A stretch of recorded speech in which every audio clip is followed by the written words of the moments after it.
All right, so we're going to go over chapter 16 really quick. All right, so the Civil War is ended. Chapter 16 is going to cover a lot of moving westward and things going on there. But let's start with our foreign relations.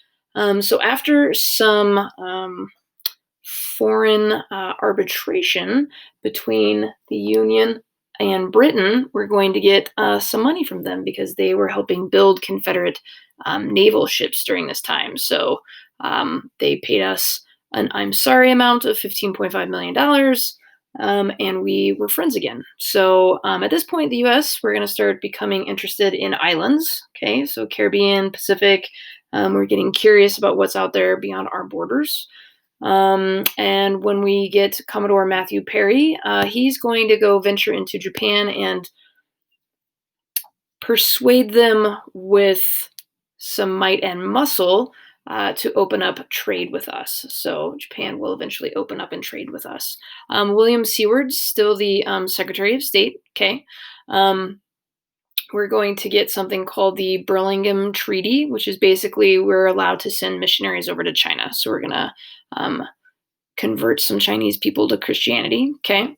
And then Seward is going to do something that everybody laughs at and everybody thinks is super funny. He's going to buy this place of land called Alaska. That's like a big ice box. And everybody makes fun of him and says, what a waste of money. And then we discover oil and everybody's like, oh, wait, that was really smart. So lucky for him.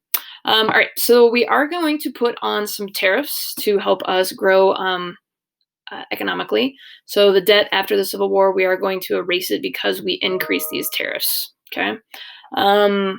This is going to be a tariff that favors American produced goods and workers. So we're going to greatly charge the company, the imports coming in. So we're kind of moving towards a world power, but reluctantly. So then we're going to get the role of the courts. So the Supreme Court, they're going to have a case called Munn v. Illinois. And you need to know this because they're going to rule that the state governments do have the power to regulate private industry so long as that industry is affecting the common good of the people. So it's a little shady area, but it is some form of regulation during this time. We're going to get a lot of land claims going on. The courts are going to oversee these because we're going to get silver and gold. Okay, people are going to start finding these ores and they're moving out west. So remember, we had the 1849 gold rush. Well, now we're just going to continue going on. Okay, so we're going to get rid of the greenback. We're going to go back to a goldback standard. All right, which is controversial, but lasts us for quite a while, actually. So this is just an image of all of the railroads. What you really need to take into consideration and remember is that places like Kansas City, Omaha, Denver, and all of these other little junctions here, all right, are basically going to serve us eventually for farmers and ranchers. It's going to be really important.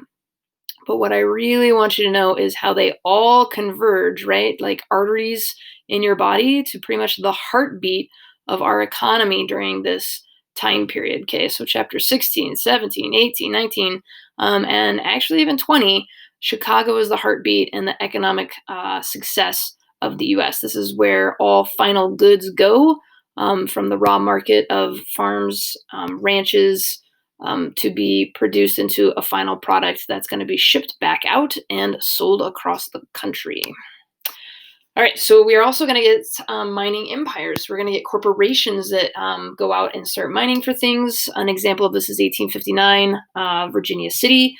The thing to know about all of these different mining towns are going to come up is that they're going to be filled with four major things: hotels to stay in, saloons to drink at, theaters to respectfully go for entertaining, and brothels for the non-respectable entertainment. That's going to be where most of the miners spend their money, the saloons and the brothels, which is why they don't ever make that much. All right, this is just an example of the gold. All right, and then the different ores that are out there. So if you pay attention to Colorado, let's look over here. We have this huge gold rush, but then over here, we're going to have Leadville, all right, known for its silver starting in 1876, and it's going to last quite some time. But Cripple Creek, all right, Pikes Peak, Central City, all right, all of those places huge mining towns for Colorado during this time.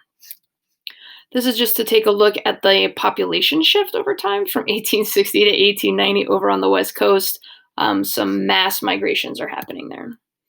Okay, we're also going to get the removal of bison. Please remember that buffalo are not located in the Northern America continent. They're located in Africa. So we have bison, okay, and we are going to overhunt them. It's going to do a couple of different things for us. Number one, we're going to clear the tracks for the railroads. Woo-woo! We're going to be able to travel across the entire country. Awesome. Number two, it is going to completely begin to wipe out Native American tribes still living in the plains that hunt buffalo to survive. So it's kind of a win-win for us. We don't do much with the bison. We pretty much just kill them and then let them rot. So not a useful removal. Ranching is going to become big. Texas is going to be huge. Okay, this is going to be cattle. They're going to do the long drives north towards the rail lines. This is where we're going to get the myth of the cowboy come in. They're going to be hit hard with some blizzards in 1885. It's really going to hurt the industry. And then once we get barbed wire, this great invention that we don't think anything of anymore, it's actually going to halt the long drive because barbed wire is going to allow us to corral our cattle into one area, and then the rail lines are going to start getting closer to these ranches, so the long hauls aren't going to be as necessary. But the draw of the cowboy is long and withstanding. Okay, the idea is, the myth is, what an exciting life to go out there, you shoot your guns, you go hunting, you move the cattle, you fight the natives. And then there's the reality, which is hungry, cold, and super lonely. They also don't totally last that long as what we know them, because they begin living just on the ranches because of the barbed wire and not doing the long hauls anymore. But the myth will live on, all right, in what's called a dime novel. So they are valued at a dime. And we're going to elaborate the life of the cowboy here, which is going to help the ranches out in Texas continue to get employees. Then we're going to have women in the West, not a huge fun time for them. There are some economic opportunities for family work. There's also major isolation. But the benefit is in 1869, Wyoming is going to grant full suffrage because nobody lives there. So they need as many people to vote as humanly possible. So they let women do it. There's also going to be environmental challenges, grasshoppers, fires, storms. The weather is horrendous. But 160 acres is what you originally get, which is usually too much. They can't handle it all, and it's super difficult to water and care for. So Congress keeps that deal, all right, with the Homestead Acts, despite the people saying, hey, this isn't so easy. But that's what the Homestead Act is all about. So here's just some images of homes out on the prairies and life. You know, we thought we got bad snow. That doesn't look like a lot of fun to me. So I don't know. Okay, so then we're going to get our first national park. Yay, preservation. In 1864, Congress is going to give up 10 square miles of Yosemite, that's how you pronounce it, out in California, and it's going to become a national park. In 1872, we're going to set aside 2 million acres in Wyoming, and we're going to call it Yellowstone.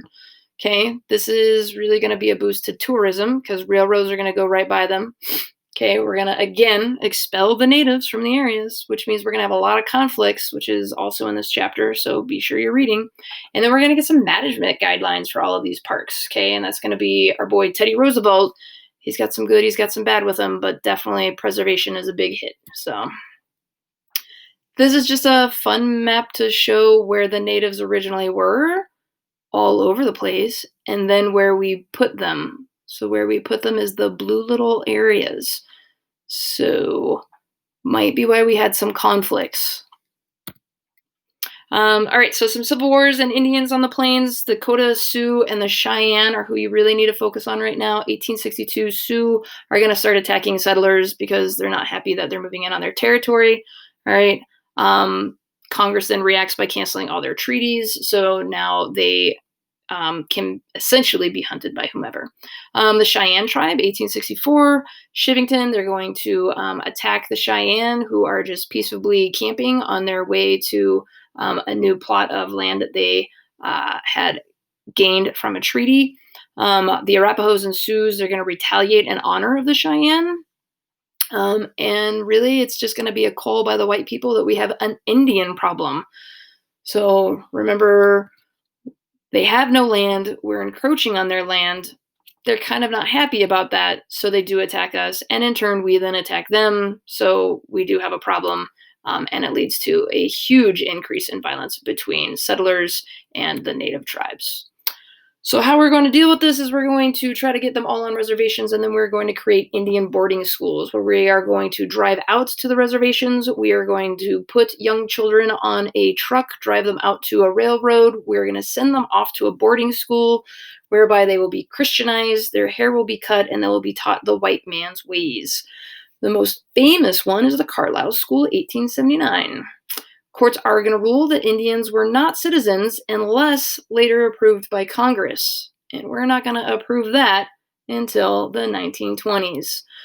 But what we are going to do is we're going to do the Dawes Severalty Act in 1887, which is basically dividing up reservations into individual homesteads, which is not how native tribes live. They live on a land in a communal fashion.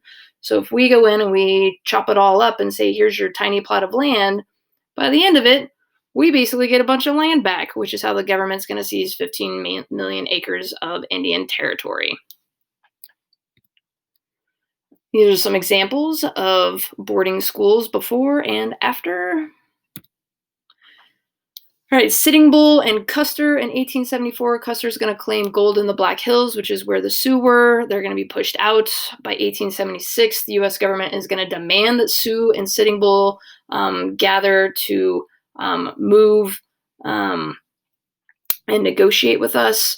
They're going to refuse. We're going to have the Battle of Little Bighorn on June 26th and 27th, which is going to be Custer attacking Sitting Bull's camp. 210 people are going to die, including Custer. So it is Custer's last stand, and it is a major victory for the Plains Indians. Something to know about Sitting Bull is that he was rather renowned as far as a military leader and strategist. Again, here we go, just 1868 down to 1889, and what we do to reservations and how we carve them out and parcel them off. All right, so the strategies for survival. Native Americans are going to try to keep their customs but still assimilate into some way. But then we're going to get this ghost dance movement, and this is going to be kind of a guy that some think was maybe a little bit of a con artist, but he's going to tell people that as a medicine man, this god has spoken to him, and that if they wear these white shirts and do this special dance, that the bison will be resurrected, and they will withstand the white man's bullets. So there's going to be a special dance. It's a whole movement that's going to freak the white people out. So they're going to do everything to try to stop it, which is where Wounded Knee comes in. This is going to be where Lakota Sioux ghost dancers, they're going to leave the reservation to pursue the army, at which point they are not bulletproof, as proven by the numbers that are dead. Somewhere between 150 to 300 are going to die, and the battle is pretty much just based on chaos and mistakes. It's just a horrible situation. So, and then we're going to have the myth and the realities, right? The myth is going to carry on with this guy, Buffalo Bill Cody. He's going to have a famous Wild West show. He's going to offer this quote unquote authentic experience. He's going to pay Native Americans to come and dress in the native garb that we think of with the headdress and the leather pants. And they're going to put on a big show. Then there's going to be this guy named Frederick Jackson Turner, and he's going to write a thesis, basically an argument saying, you know what? We need to civilize the savagery of the West. We need to conquer the West. All right. And he's eventually going to note that we have conquered from east to west. The land is ours, and it's time to move elsewhere. So that's going to be Frederick Jackson Turner's thesis. William Sherman is going to die in 1891, and he's going to be celebrated as a huge military hero. He was, after the Civil War, appointed command of all troops battling the native tribes in the West by President Grant. So that was his job after the Civil War. All right, guys, get all this into your notes. Be sure to know all those people that I talked about. Get that Munn v. Illinois case in there. Get to know your big ideas. Add them to everything. Remember, it's going to help you with your final. So until next time.